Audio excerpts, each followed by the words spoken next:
Hello friends, we're out in the garden today. It is April 19th, 2020, and it's time to plant onions. So we thought we'd make a quick onion planting video for you. You can kind of see what the seedlings look like here. So the garden's prepped, the onions are ready, so we'll get down to it. Before we get started, let's talk a little bit about the advantages of growing your own onions. First of all, they're easy to grow.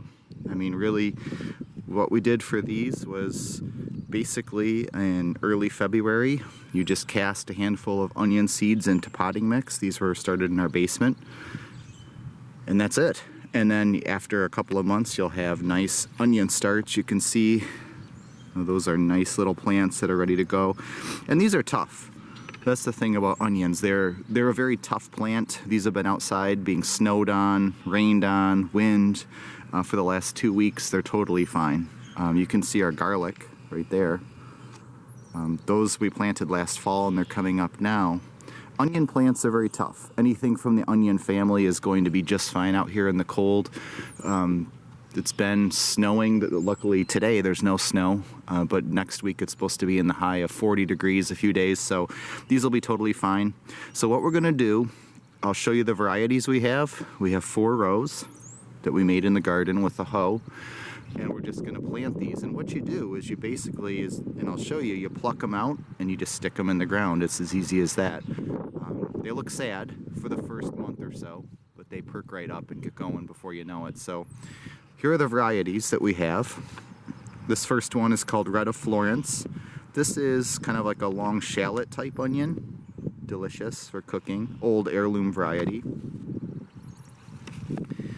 This one is Stuttgarter, which is a really good keeping onion. That's like your classic white cooking onion that you see everywhere.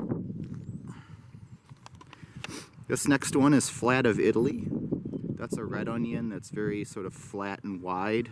It doesn't keep super well, but delicious to cook with.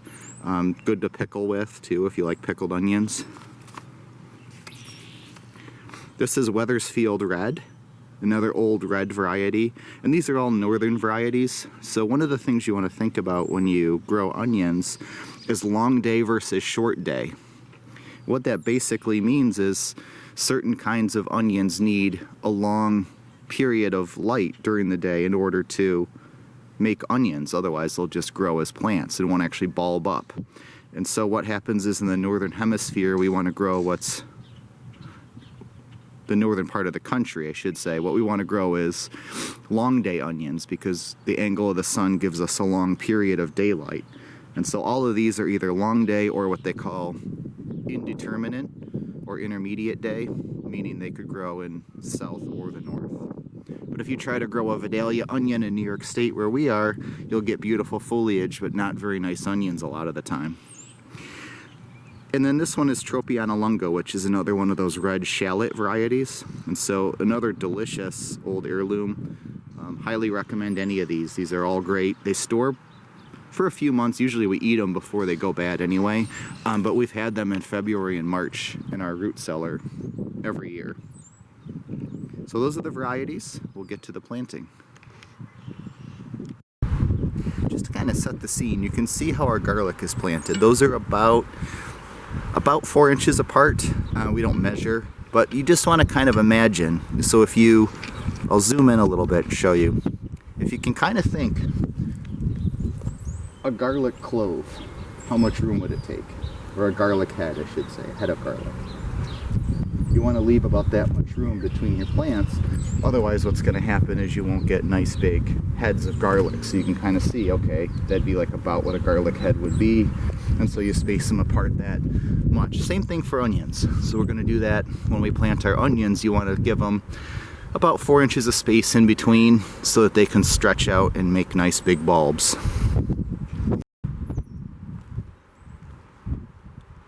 So now for actually planting. We're going to start with the Tropiana lunga. And so, as I said, these are pretty tough little plants. Just kind of break a little piece off. You don't have to worry too much. The roots are all going to be intertangled right now, which is okay. You can kind of see that's about what they look like. Then you're just going to peel off an individual plant.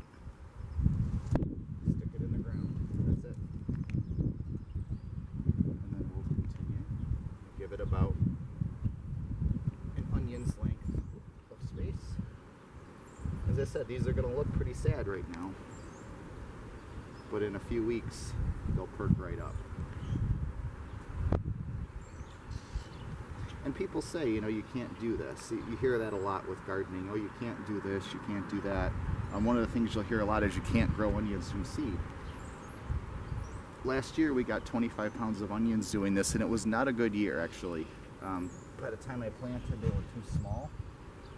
These are much better, and I would expect that we would do much better than that this year. So we'll put a image in the video of all of our onion harvests. We had wheelbarrow loads full, so you certainly can grow them from seed, and you should. They'll last longer. You just want to barely plant them too. You don't want to plant them too deep. Just put the roots down. Unlike tomatoes, peppers, these you want to plant shallow. Some people just toss them on the ground like that, and they will actually root, but I like to plant them with a little bit of soil. You don't have to use furrows, but I like to furrow up.